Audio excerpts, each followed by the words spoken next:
क्या एमबीए चाय वाला एक फ्रॉड कंपनी है? ऐसा मैं नहीं बल्कि वो सब लोग कह रहे हैं जो आज इस कंपनी के साथ जुड़े हुए हैं। तो प्रफुल्ल कितना झूठ बोलोगे यार, कितना झूठ बोलोगे भाई। झूठ बोलने की भी हद होती है। उस चीज को ध्यान रखना, एक एक चीज का हिसाब करूंगा, तुम्हारा एक एक पन्ना खोल दूंगा मैं। हिसाब देते देते थक जाओगे, चप्पल घिस जाएगी कोर्ट का चक्कर काटते काटते। एमबीए चाय वाला ने उनके साथ फ्रॉड किया। दावा किया गया कि फ्रेंचाइजी देने के नाम पर उनके साथ स्कैम किया गया। उन्होंने गलत सेल का वादा किया। हमें जो टेंटेटिव सेल दी थी वो करीब 10 से 15 हजार रुपए की दी थी पर डे की। इन दोनों उसने 7 लोगों को फ्रेंचाइजी बेची थी, 30-10 लाख रुपए में फ्रेंचाइजी बेची और एक चाय की दुकान को खोलने के लिए उसने कम से कम इनमें 30-30 लाख रुपए लगवा दिए। प्रफुल्ल भाई ना किसी का फोन उठा रहे हैं, ना ही उनकी टीम में कोई फोन उठा रहा है मेरा। प्रफुल्ल बिल्लोरे जिस बंदे को एक वक्त पर लोग अपना इंप्रेशन मानते थे, आज उसी को लोग गालियां दे रहे हैं। उसके खूब सारे आउटलेट बंद हो रहे हैं और यहाँ तक कि लोग अब प्रफुल्ल को फ्रॉड तक बोलना शुरू कर दिया है। पर ऐसा आखिर क्यों हो रहा है? एमबीए चाय वाला आज इस कंपनी के अंदर आखिर क्या ऐसी गड़बड़ चल रही है जो ज़्यादातर लोगों को मालूम ही नहीं है? क्या ये सब एक बहुत बड़ा स्कैम है या फिर सच में रियलिटी कुछ और है? आज हम आपको एमबीए चाय वाले से जुड़े 3 बड़ी बातें बताएंगे जिससे ये कन्फर्म हो जाएगा कि आखिरकार एमबीए चाय वाला फ्रॉड है या नहीं। यह वीडियो पूरा देखिएगा और वीडियो पसंद आए तो लाइक और चैनल को सब्सक्राइब जरूर कीजिएगा। नंबर 1, आखिरकार एमबीए चाय वाले के अंदर गड़बड़ क्या चल रही है? 4 अप्रैल 2023 इंदौर के रहने वाले आशीष तिवारी लसूरिया पुलिस थाने में जाकर एमबीए चाय वाले के डायरेक्टर प्रफुल्ल बिल्लोरे के ऊपर एफआईआर दर्ज करवाते हैं। इस एफआईआर के अकॉर्डिंग प्रफुल्ल की कंपनी ने उनसे फ्रेंचाइजी फी के नाम पर 10 लाख रुपए लिए थे और उसके बदले उन्होंने ये वादा किया था कि आपको अपने आउटलेट के ऊपर डेली बेसिस पर मिनिमम 10,000 रुपए की सेल होगी ही होगी। आशीष ओपनली आके ये बताते हैं कि एमबीए चाय वाले की फ्रेंचाइजी खोलने के लिए उन्होंने बैंक से लोन तक लिया था और 10,000 रुपए दूर की बात, उनसे आउटलेट में डेली की सेल 600 रुपए तक भी नहीं हो पा रही है। लसूरिया, भावनर कुआ, साउथ टूकोगंज, एमआईजी, विजयनगर, प्लासिया, अभी तक इंदौर के इन सभी पुलिस स्टेशन और बाकी लोकेशन को मिलाकर प्रफुल्ल के अगेंस्ट 28 कंप्लेंट्स रजिस्टर्ड हो चुकी हैं।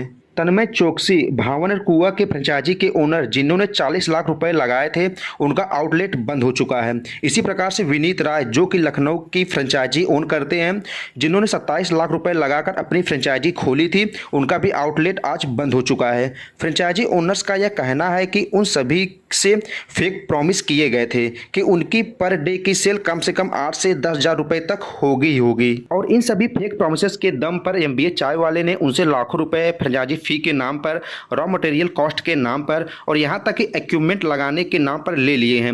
और सच तो ये बात है कि एमबीए चाय वाले की ज़्यादातर फ्रेंचाइजी या तो केवल ब्रेक इवन पर है, यानी कि नो प्रॉफिट और नो लॉस के कंडीशन पर बैठी हुई है, या तो वो भारी नुकसान झेल रहे हैं। लेकिन क्यों? आखिर इन फ्रेंचाइजी ओनर्स की हालत इतनी ज़्यादा खराब क्यों और कैसे हो गई? आखिर प्रॉब्लम कहाँ पर है?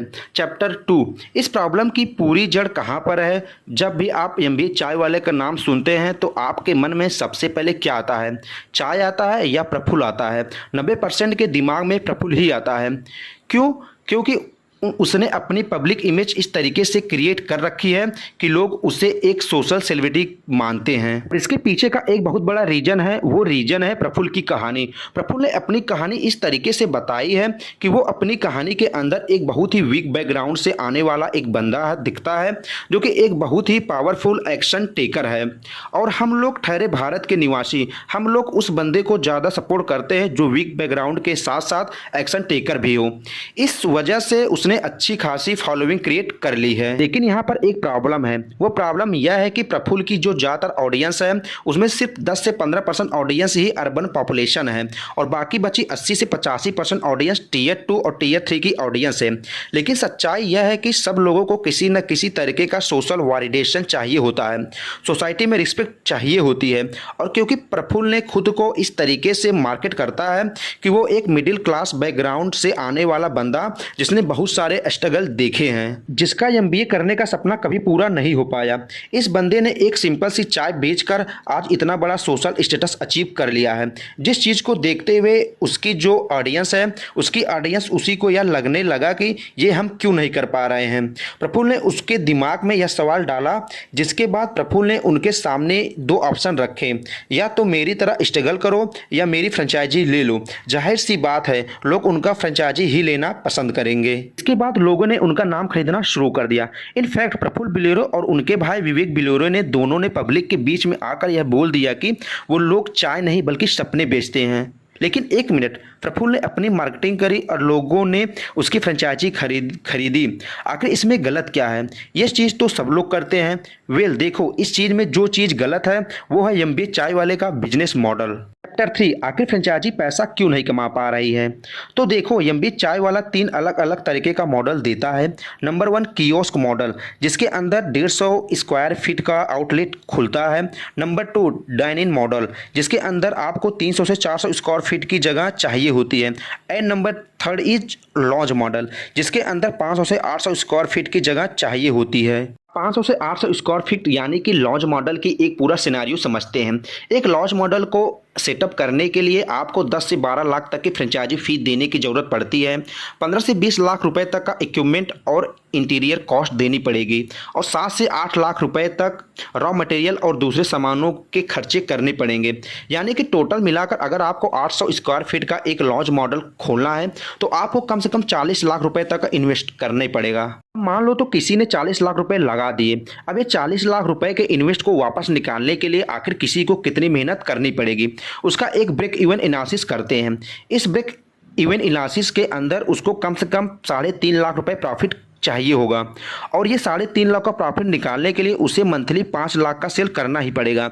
यानी कि डेली का सेल 17,000 रुपये तक का होना चाहिए, पर ये सेल किसी आउटलेट पर हो ही नहीं रही है। 3 बड़े रीजन है। नंबर 1 लोकेशन, और दूसरा रीजन ऑडियंस है, और तीसरा रीजन कम्पिटेटिव प्राइसिंग है।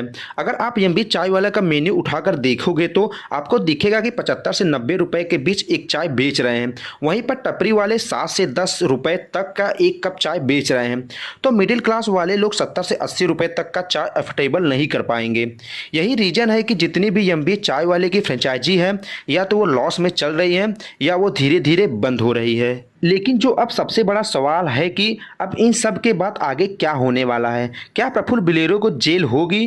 क्या वो सारे फ्रेंचाइजी जिन्होंने अपना पैसा गंवाया है उनको अपना पैसा वापस मिलेगा? ये तो आने वाला टाइम पर ही पता लगेगा कि क्या होता है क्या नहीं।